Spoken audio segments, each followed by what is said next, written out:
Hello दोस्तों, welcome to my channel. और जैसा कि आप देख पा रहे हैं, हम यूपीएससी भवन के सामने हैं और आज जीएस का 4th पेपर है तो एथिक्स का। तो हम बच्चे जानने की कोशिश करेंगे उनका एग्ज़ाम कैसे गया और पेपर का लेवल क्या था और किस पोर्शन से कितने क्वेश्चन है। तो चलिए शुरू करते हैं। हेलो भैया, आपका नाम है? सहदेव। अच्छा, आपका कौन सा अटैम्प्ट है अभी? 5th अटेम्प्ट है, तीसरा मेंस है। अच्छा, तीसरा मेंस है। तो अभी एग्ज़ाम कैसा गया? बढ़िया गया, वैसे पिछली बार की तरह के तुलना में तो काफ़ी अच्छा गया। हाँ। तो आपका मीडियम और ऑप्शनल क्या है? मीडियम हमारा हिंदी है और ऑप्शनल हिंदी साहित्य है। अच्छा, इस बार पेपर एथिक्स का तो ठीक गया और उसके अलावा भी ठीक गए, पिछली साल की तुलना में तो अच्छे गए। तो थोड़ा लंबा तो होता है पेपर, सबको पता है एथिक्स का। तो 3-4 क्वेश्चन तूफानी स्पीड से लिखे हमने, 3-4 मिनट में 3-4 क्वेश्चन किए। उसमें हमें नहीं लगता 2-2 नंबर, 1-1 नंबर ही मिलेगा। लेकिन वो पहले से अपन को आइडिया होता तो इतनी दिक्कत भी नहीं लेते हम लोग, क्योंकि हमने तो केस स्टडी में ज़्यादा टाइम लगाया था, क्योंकि वो हमें सही से आ भी रही थी। एक क्वेश्चन जो हमें लग रहा कमज़ोर गए, वो वैसे भी हमें आ भी उतने नहीं रहे थे, आने को फिर आ ही जाते, लेकिन उनमें 10-15 मिनट एक्स्ट्रा और लगते। 10-15 मिनट उनके और फिर 10-15 मिनट एक्स्ट्रा, मतलब 30 मिनट का टाइम वेस्ट हो जाता। तो हमें लगा कि काम चलाओ लिख दो, तो भर दिया 1-1 पेज, लेकिन 1-2 नंबर मुश्किल से। उसके अलावा पूरा पेपर अच्छा किया। अच्छा, जैसे कहते हैं कि जो मेंस एग्ज़ाम होता है और प्रीलिम्स में जो हिंदी मीडियम के बच्चों को परेशानी होती है शब्दों को लेकर, इस बार क्या हो? परेशानी तो बहुत होती, मतलब हिंदी से इंग्लिश पढ़नी पड़ती, क्योंकि सीसेट जैसे आता है हमारा, तो सीसेट में हिंदी पढ़ते हम लोग पैसेज में, फिर वो हिंदी इतनी ख़राब भाषा में होती, क्लिष्ट भाषा में, उनकी इंग्लिश भी पढ़नी पड़ती, तो टाइम वेस्ट हो जाता। वैसे ही मैथ के सवाल कठिन आते हैं, हिंदी मीडियम वाले ज़्यादातर भरोसे में रहते कि पैसेज अच्छे जाएंगे, और पैसेज की भाषा इतनी ख़राब होती कि इंग्लिश भी पढ़नी पड़ती, टाइम वेस्ट हो जाता। इस और एथिक्स में भी यही प्रॉब्लम होती, पहले से ही पेपर बड़ा होता है, इंग्लिश मीडियम के लिए भी बड़ा है और छूट ही जाता पेपर। और दूसरी प्रॉब्लम इसमें ये होती है, इसमें भी 6 केस स्टडी आती हैं, तो 6 की 6 बहुत बड़ी 2-2 पेज में होती कई बार। पिछले साल का पेपर था तो बहुत ही लंबा था वो, उसमें बहुत बड़ी केस स्टडी थी। इस बार ये दिक्कत नहीं हुई, ये खुशी की बात है हिंदी मीडियम के लिए। एक तो केस स्टडी छोटी हैं और दूसरी है हिंदी में इतनी अच्छी तरह से लिखी कि हिंदी ही अच्छी लग रही है इनकी, इंग्लिश पढ़ने की नौबत नहीं आई 1-2 क्वेश्चन के अलावा। जैसे एक क्वेश्चन तो बिल्कुल गलत है, अब मतलब क्या कहें, गलत तो नहीं है लेकिन सही है, लेकिन पढ़ने में गलत लग रहा है वो। जैसे ये क्वेश्चन आया, सत्यनिष्ठा प्रभावी शासन प्रणाली, ये है 5वें का बी। सत्यनिष्ठा प्रभावी शासन प्रणाली और सामाजिक आर्थिक विकास के लिए अनिवार्य है। अब एक इंसान बहुत ही तेजी से तो आंसर लिखता, अब वो पहले हिंदी पढ़े फिर इंग्लिश पढ़े हर क्वेश्चन में, ये तो बेकार की बात है। लेकिन सत्यनिष्ठा लिखा, हम लोग जो भी किताब पढ़ते या नोट्स पढ़ते, जिस भी कोचिंग का पढ़ लें, सत्यनिष्ठा का मतलब इंटीग्रिटी से लेते होता ही है। लेकिन यहाँ पे सत्यनिष्ठा का मतलब प्रोबिटी है। प्रोबिटी का आंसर इंटीग्रिटी का आंसर बिल्कुल ही अलग है। प्रोबिटी गवर्नेंस और मतलब पारदर्शिता इससे जुड़ती है, और सत्यनिष्ठा मूल्यों से, नैतिकता इस टाइप से जुड़ती है, तो बिल्कुल ही अलग। अगर चूक जाते तो बस कहानी मतलब ख़त्म थी इसकी। तो ऐसी थोड़ी दिक्कत तो होती है हिंदी मीडियम वालों को, और इस बार के केस स्टडी में थोड़ा टाइम वेस्ट नहीं हुआ, समय लगाएंगे। मतलब जो आपका 3rd पेपर गया था जीएस का, वो कैसे गया था? वो भी अच्छा गया, उसमें भी ऐसी नौबत नहीं आई कि इंग्लिश पढ़नी पड़े बाई चांस एक आध क्वेश्चन के अलावा, क्योंकि उसके पहले लंबे क्वेश्चन आते थे, पेपर 2 में तो बहुत ज़्यादा लंबे आते थे। इस बार वो भी नहीं आए। कुल मिला के हिंदी मीडियम के लिए कह सकते हैं कि ठीक स्थिति है, टाइम वेस्ट नहीं हुआ। अब किसी को लग सकता है कितना टाइम वेस्ट है, कितना 10 सेकंड लगेंगे, लेकिन पूरे मिला के 2-3 मिनट तो हो ही जाएंगे, और सभी पेपर में 2-3 मिनट जा रहे हैं। मतलब 3 मिनट में हमने आखिरी में 1 क्वेश्चन या 2 क्वेश्चन किए होंगे, 3 मिनट और होते 6 मिनट होते। 6 मिनट में अगर आंसर लिखते तो उसकी क्वालिटी कहीं ज़्यादा बढ़ जाती, 2 नंबर 3 नंबर बढ़ ही जाते। ये कह रहा है कि 2-2 नंबर का ही अंतर होगा अगर हिंदी इंग्लिश मीडियम में यहाँ से, तो 7 पेपर होते जिसके मार्क्स छूटने, तो 14-15 नंबर का अंतर हो जाता, जो कि ज़मीन आसमान का अंतर है ना। तो थोड़ी दिक्कत होती है हिंदी मीडियम को, हर जगह होती, अब क्या ही कहें। आपको कुछ क्वेश्चन कठिन लगे इसमें? हाँ, कुछ क्वेश्चन थोड़े कठिन हैं, हटके भी हैं। जैसे एक कॉर्पोरेट शासन के संदर्भ में नैतिक ईमानदारी और पेशेवर दक्षता पूछा। पढ़ सकते, कर सकते, लेकिन एग्जाम्पल इतने जल्दी आ जाएं सोचना पड़ता थोड़ा। दूसरा क्वेश्चन ये भी लग रहा है, जबरदस्ती और अनुचित प्रभाव में क्या अंतर है? तो लिखने को तो कोई भी लिख देगा जबरदस्ती और अनुचित प्रभाव, लेकिन टाइमिंग के साथ, मतलब 2 मिनट के अंदर 3 मिनट के अंदर एग्जाम्पल्स आ जाएँ तो डायरेक्ट क्वेश्चन नहीं, मतलब तो इतना थोड़ा कठिन लगता। और 1-2 क्वेश्चन और भी ऐसे हैं। एक है नैतिक तर्क शक्ति और नैतिक अंतर्ज्ञान। लिखने में सब लिख तो सब पे देते, प्रॉब्लम ये है कि बहुत ही स्पीड में होते हैं, आखिरी में 4-5 क्वेश्चन रह गए, 10-15 मिनट हैं अपने पास, तो उतने में एग्जाम्पल सही से याद आ जाए वो बहुत बड़ी बात होती। तो ये थोड़े हटके क्वेश्चन है, तो इनके एग्जाम्पल्स उसी टाइम पे आ जाएँ, थोड़े कठिन काम होता है। तो थोड़ा ये हमने तो पहले ही, मतलब खैर हमें इतनी दिक्कत नहीं है, पहले ही लिख लिया था हमने लास्ट 1, लास्ट 2 और लास्ट 3 इस नाम से, कि लास्ट में स्क्रिम में करेंगे। तो क्योंकि पहले से सोचे थे ये कम आएंगे, हमें पॉइंट भी ज़्यादा नहीं आएंगे, तो इस पर ज़्यादा टाइम वेस्ट करेंगे, पता चले 2 नंबर फिर भी मिले, और नहीं लिखा, ऐसे काम चलाओ लिख दिया, हो सकता है 1 नंबर इसमें मिल गया। तो इसके चक्कर में कंप्रोमाइज़ करते कहीं टाइम, तो हमने सोचा कि वहाँ पे लगा लूँ। मतलब हमने केस स्टडी में जितने भी पेज थे आखिरी लाइन तक कुल मिला के लिखा। तो हमने सोचा वहाँ पे हो सकता है 1-2 नंबर बढ़ जाएंगे, तो वो भरोसे वाली बात है, क्योंकि 4 पेज लिख रहा है, 4.5 लिख रहा है, उसकी तुलना में हम 3 पेज लिखते, तो हो सकता है 1-2 नंबर का तो अंतर आ ही जाता होगा हमारे हिसाब से हैं, और मतलब सही सब पॉइंट रख पाते।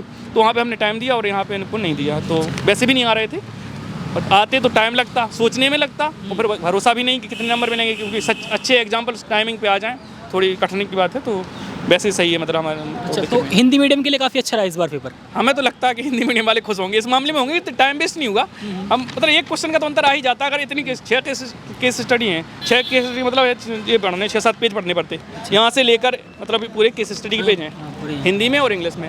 अब हिंदी अगर कठिन है तो हिंदी भी पढ़नी और इंग्लिश भी पढ़नी, और फिर लिखना है। 19 क्वेश्चन है, सब पेपर में 20 क्वेश्चन आते हैं, इसमें 19 हैं, लेकिन इतनी पढ़ने के बाद 19 हैं, इनको पढ़ना तो हिंदी से इंग्लिश में भी पढ़ना, फिर समझ के फिर आंसर लिखना है, तो टाइम कम पड़ ही जाता है। इस होना ही होगा, और इस बार भी थोड़ी दिक्कत हो सकती है, लेकिन इस बार नहीं, मतलब इस बार तो नहीं हुई। 1-2 क्वेश्चन की थोड़ी डाउट है, लेकिन सही है।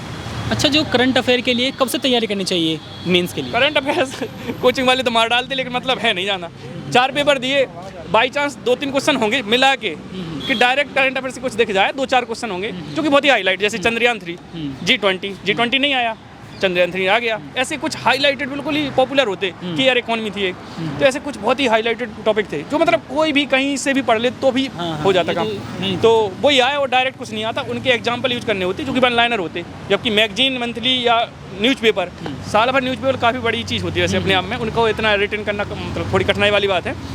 तो इससे बढ़िया हमें तो लगता है बेजनी की मैगजीन ठीक है। अच्छा। एक ही मैगजीन लेनी तो बेजनी की ले लो, महीने में 150 पेज की मैगजीन है लगभग, 150-200 जितनी पेज की होगी, तो महीने के भर की मतलब कथा खत्म हो जाती है उसमें। या मेंस 365 सबसे अच्छी लगी हमें, 100-150 पेज की होती, 6-7 बुकलेट आती, 2 महीने 3 महीने पहले आ जाती, उनको रिवाइज कर लो, इससे बढ़िया साल भर न्यूज़पेपर पढ़ो या 2 मैगजीन पढ़ो, कोई बहुत टाइम वेस्ट हो जाता। उनका यूज क्या हुआ वन लाइनर में, G20 वाला जैसे हमने एग्जाम्पल यूज किया, पूछा था वैदिक धर्म वर्तमान में भी कहीं मतलब चालू है, तो हमने लिख दिया कि G20 में वसुधैव कुटुंबकम की जो अवधारणा है, तो मतलब उसी को दिखाती वैदिक धर्म को।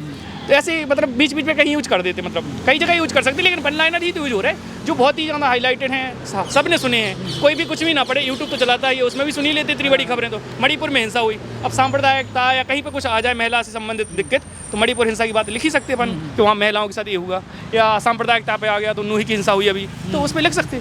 लिखना भी कुछ नहीं, बस नूह हिंसा हुई, तो इतना इसमें कौन सा करंट अफेयर्स पढ़ने की जरूरत पड़ेगी। अच्छा। तो हमें लगता विजन की मैगजीन सबसे बेस्ट है, और मेंस 365 उससे भी बेस्ट है। अच्छा। हाँ, तो इसे तो इस ये जो मेंस के लिए बुक्स होती हैं, बुक्स कुछ बताओगे आप?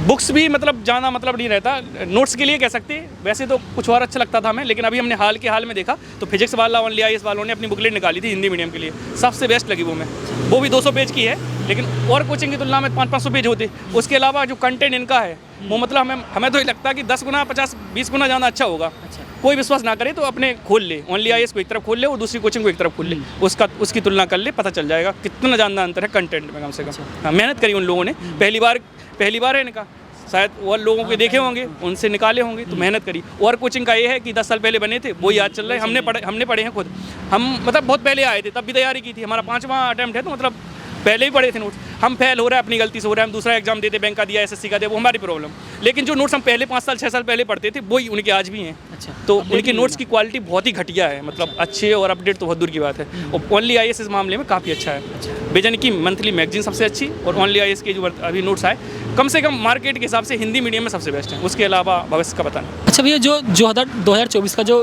प्रीलिम्स है उसके लिए नए बच्चों के लिए क्या बताओगे? एक प्रैक्टिस कर सकते हैं अच्छी तरह से, और 1-2 सब्जेक्ट तो कम से कम अच्छी कमांड बना के रखो, कोई कुछ भी कहे, हिस्ट्री के सभी पार्ट बहुत ही अच्छी तरह से बिल्कुल रट के रखो, सीधी कहें। बेकार की बात है कि कॉन्सेप्ट आते ही आता, कॉन्सेप्ट आते और रटने वाली चीज़ें भी आती हैं। अभी इस बार का प्री देख लो, इतनी किताब के नाम ये सब पूछ लिया कि बिल्कुल फैक्ट्स हैं, बिल्कुल रटे होने चाहिए।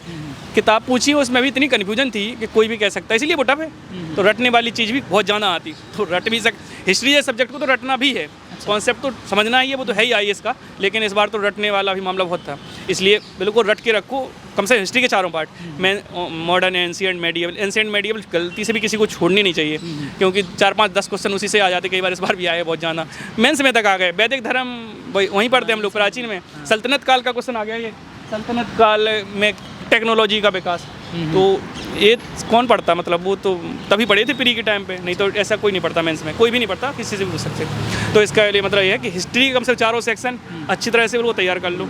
वो किताब वही है, स्पेक्ट्रम की पढ़ सकते हैं, मतलब मॉडर्न हिस्ट्री के लिए पढ़ सकते हो, और वो एनसीईआरटी की जो 2 बुकलेट आती हैं वो पढ़ सकते हो, तो वो अच्छी हैं, उन्हीं से क्वेश्चन आते हैं हिस्ट्री में कम से कम। तो ऐसा ही होता, बाई चांस ये क्वेश्चन बाहर आए। और पॉलिटी अच्छी तरह से रट सकते, याद कर सकते, मतलब उनको भी। लक्ष्मीकांत, वो लक्ष्मीकांत ले लो या किसी कोचिंग के नोट्स, हमें तो नोट्स अच्छे लगते हैं। हाँ, वो अपडेटेड उतनी वो भी नहीं होती, मेंस में वो उसका यूज होना नहीं है, प्री में भी उतने वो मामला, मतलब जैसे क्वेश्चन आने लगे वो उनकी बस की बात नहीं है, इस बार तो नहीं थी कम से कम। तो उतने उससे अच्छा है किसी कोचिंग के नोट्स ले लो, और मंथली मैगजीन तो लेनी ही है, प्री के लिए तो बहुत ही ज़रूरी है, तो उससे अपडेट हो जाएंगे जो भी होना है।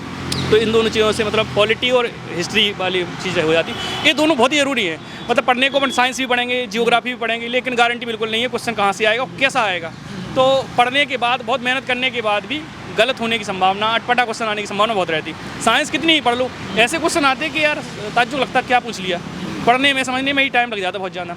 भरोसा कर सकते तो सिर्फ हिस्ट्री और पॉलिटी पर, अगर उनको अच्छी तरह से पढ़ा होगा तो वो रटा होगा, मान लो बुक के नाम आ गए 4, तो वो पढ़े होंगे तो आ जाएंगे, नहीं पढ़े होंगे तो नहीं आएंगे। लेकिन माथापच्ची नहीं करनी पड़ेगी जाना। लेकिन जियोग्राफी की या साइंस के क्वेश्चन ऐसे होते, कुछ पढ़ा भी होगा, चंद्रयान भी पढ़ा मान लो, तो चंद्रयान पे क्वेश्चन आएगा नहीं कभी, अजीब टाइप कुछ पूछ लेंगे, उस पर दिमाग लगाते रहो। और एक इंपॉर्टेंट है इकोनॉमी कम से कम, क्योंकि इकोनॉमी के कॉन्सेप्ट अगर आते होंगे तो क्वेश्चन ऐसे आते हैं कि कॉन्सेप्ट से हो जाते हैं। हाँ, तो इकोनॉमी जरूरी है। ये 3 सब्जेक्ट कम से कम बहुत ही ज़रूरी हैं। उसके अलावा फिर geography, environment, science tech, question तो इनके भी आते हैं, लेकिन भरोसा नहीं कर पाते। तो जो है, जो पक्के सोर्स हैं कम से कम वो तो पढ़ ही लो, अच्छे से पढ़ लो। उसके अलावा राम भरोसे है उसका मामला, तो इनके ऐसे हैं कि अगर सही से कर लिए तो जहाँ कई क्वेश्चन कर पाओगे, हो जाएगा काम। अच्छा, प्रीलिम्स और मेंस की एक साथ तैयारी करनी चाहिए या फिर अलग अलग? मतलब पढ़ने को तो एक ही, नदी पढ़ रहा है तो नदी तो एक ही साथ पढ़ेंगे, लेकिन उनके नोट्स थोड़े अलग ही कर लेने चाहिए। पहले कहते थे लोग मतलब कि एक साथ नोट्स कर लो, उनको फिर मतलब मेंस के लिए है तो मेंस के टाइम मेंस का पढ़ लो, प्री के लिए प्री का पढ़ लो। अब एक किताब है, उसमें कहाँ से पता चलेगा कौन सा मेंस का कौन सा प्री का? वो तो एक एक चीज़ वो क्लियर होनी चाहिए कि मेंस के लिए हमें, मान लो मॉडर्न हिस्ट्री है, मेंस के लिए कितना टाइम मिलता है हमें? मॉडर्न हिस्ट्री का पेपर है, पहला पेपर है, निबंध के बाद पेपर है, उसको रिवीजन करने में कितना टाइम है हमारे पास? मुश्किल से 40 मिनट 1 घंटा, क्योंकि उसके साथ 7-8 मतलब सब्जेक्ट और पढ़ने हैं। पहले पेपर में 4-5 सब्जेक्ट हैं, दूसरे पेपर में 4-5 सब्जेक्ट हैं, दोनों का पेपर निबंध के जस्ट अगले दिन है। मुश्किल से एक सब्जेक्ट में 1 घंटा 40 मिनट बैठ रहे हैं। पूरी मॉडर्न हिस्ट्री 40 मिनट में तभी हो पाएगी जब 40 पेज होंगे साथ में। कुल मिला के किसी भी किताब में अंडरलाइन कर लो, गोला कर लो, मेंस के लिए अलग से, बेकार की बात है ना। वो उस दिन इतनी मोटी किताब होती है, पेज पलटने में 40 मिनट निकल जाएंगे अपने, और उस टाइम पे 40 ही मिनट हैं। कुल मिला के मेंस के अलग से नोट्स बनाने ही चाहिए, और प्री को उसी में कर लो, क्योंकि प्री के नहीं बनाओ, प्री में क्या आ जाएगा पता नहीं, तो फिर कोई मतलब नहीं। मेंस में ऐसा है कि बना लो 40-50 पेज की, तो उनका यूज कर सकते हैं, प्री में यूज तो होगा नहीं कुछ, तो प्री में ना बनाओ, मेंस में बना लो कौन सा। अच्छा, शॉर्ट्स नोट बनाए आपने? बिल्कुल बनाए, वही कह रहे हैं हम कि बनाने ही चाहिए। प्री बुकलेट में पढ़ लो जो भी स्पेक्ट्रम है या कोई है, लेकिन मेंस के लिए उसके अलग से नोट्स बना लो। या एक ही बुकलेट है, किसी को अगर बहुत ही ज़्यादा वो है अलग सी दिक्कत, तो ओनली आइस मान लो अगर कोई पढ़ रहा है तो ओनली आइस की 2 बुकलेट ले आओ उसी हिस्ट्री की, पढ़ रहा है एक ही साथ, एक ही टॉपिक है, आखिरी में 5 मिनट में दूसरे बुकलेट में मेंस के हिसाब से काम कर लो। पूरा टॉपिक पढ़ लिया एक से, प्री के हिसाब से सब समझ लिया, अंडरलाइन के लिए सब कुछ कर लिया, आखिरी में 5 मिनट दे दो और मेंस के लिए अलग दूसरी बुकलेट में कर दो, जिससे वो एग्जाम के दिन काम आ जाएगी। ठीक है भैया, धन्यवाद है। भैया आप भी कर रहे हो कि मेंस की? नहीं, हम तो भैया के साथ। ये हमारे साथ हैं भैया। अच्छा, ये अपने दोस्त हैं और अकेलेपन से गुजर रहे थे। आज कह रहे थे अकेलापन लग रहा है, बुरा लग रहा है, तो उदास थे आज। हमने कहा पेपर अच्छा गया यार, उदास क्यों हो रहे हो? अपने दोस्त हैं, भाई से बढ़कर। अच्छा, हेलो भैया, क्या नाम है आपका? योगेश नाम है। योगेश नाम। आपका कौन सा अटेम्प्ट है? मेरा सेकंड मेंस है, 4th अटेम्प्ट है। आपका मीडियम और ऑप्शन क्या है? मीडियम इंग्लिश है और पॉलिटिकल साइंस ऑप्शन। तो अभी एग्जाम कैसा गया? मेरा तो अच्छा गया, अभी जो GS 4 था अच्छा था, और GS 3? GS 3 थोड़ा एवरेज गया, उतना खास नहीं गया मेरा, बट GS 4 वाज गुड। अच्छा, तो टाइम मैनेजमेंट कैसे करते हैं? टाइम मैनेजमेंट तो सही था, मतलब मेरा टाइम में कंप्लीट हो गया पेपर। अच्छा, ऐसा कोई ऐसा इशू नहीं आया। तो करंट अफेयर मतलब कब से पढ़ने चाहिए मेंस के लिए लगभग? यार करंट अफेयर डेली पढ़ने चाहिए, न्यूज़पेपर। मतलब फिर भी कितने साल से? 1 साल से, 6 महीने से, 2 साल? 1 साल का भी सफिशिएंट है वैसे तो। अगर आपकी प्रिपरेशन लंबी चल रही तो फिर तो आपको ज़्यादा मिलेगा ही करंट अफेयर्स। तो आप न्यूज़पेपर से करते हैं या फिर मैगजीन या फिर किससे करते हैं आप ऑनलाइन? मैं न्यूज़पेपर से ही करता हूँ, मोस्टली न्यूज़पेपर ही, मतलब डेली जब भी फ़ोन वगैरह खोल रहे हैं आजकल तो व्हाट्सएप ग्रुप, टेलीग्राम ग्रुप्स पे आ जाता है सब कुछ, तो वहीं से हो जाता है। अच्छा, इसे करते हो। तो टेस्ट सीरीज लगाई थी आपने? हाँ, टेस्ट सीरीज तो ज्वाइन की थी मैंने। अच्छा, कितनी टेस्ट सीरीज दी होंगी लगभग आपने? मैंने अभी प्री और मेंस के बीच में 25 से 30 टेस्ट दिए होंगे। अच्छा, 25 से 30 टेस्ट। तो मतलब ये चारों एग्ज़ाम तुम्हारे कैसे गए हैं अभी? चारों में से एक कुछ खास नहीं गया, कौन सा? GS3 का, अच्छा बाकी के अच्छे गए हैं। भैया, ये जो नए बच्चे हैं अभी, तो उनके लिए प्रीलिम्स के लिए क्या गाइडेंस? प्रीलिम्स के लिए एक तो चीज़ है कि जो बुक्स पढ़ रहे हो सिर्फ बुक्स पे रिलाई मत करो, अंडरस्टैंडिंग डेवलप करने पे फोकस करो और साथ साथ प्रीवियस ईयर क्वेश्चंस को जितना हो सकता है समझो, अच्छा तो पेपर निकल जाएगा। अच्छा, फैक्ट याद करने चाहिए या फिर एक वो याद करना चाहिए कि जैसे मनी का आंसर बताते हैं कि फैक्ट याद मत करो, एक ट्रेंड याद करो कैसे होता आ रहा है? फैक्ट्स देखो, बहुत ज़्यादा फैक्ट्स पे फोकस करने की ज़रूरत नहीं है। आपको फैक्ट्स की ज़रूरत मोस्टली पड़ती है प्रीलिम्स में, कुछ फैक्ट्स की ज़रूरत पड़ती है, मेंस में ज़्यादा पड़ती है क्योंकि आपको लिखना पड़ता है। लेकिन प्रीलिम्स में अगर आपकी अंडरस्टैंडिंग है तो थोड़े अंडरस्टैंडिंग से भी आप बना सकते हो आंसर। मेंस के टाइम पे पढ़ लेना थोड़े बहुत फैक्ट्स, ट्रेंड पता होने से आपकी अंडरस्टैंडिंग डेवलप होती है कि भाई किस तरीके से चेंजेस आ रहे हैं। तो आप प्रीलिम्स के क्वेश्चन भी अटेम्प्ट कर रहे हो तो वो अंडरस्टैंडिंग काम आएगी। अच्छा, आप सेल्फ स्टडी करते हो या फिर कोचिंग? थोड़ी बहुत कोचिंग भी ली है ऑनलाइन, अच्छा। बाकी स्टडी तो सेल्फ स्टडी की है। घर पे ही किया लगा? हाँ, घर पर ही की है मैंने। लाइब्रेरी? लाइब्रेरी मैं वैसे जहाँ रहता था तो वहाँ पर लाइब्रेरी थी नहीं, तो घर पर ही किया है। घर पे ही किया आपने? ठीक है।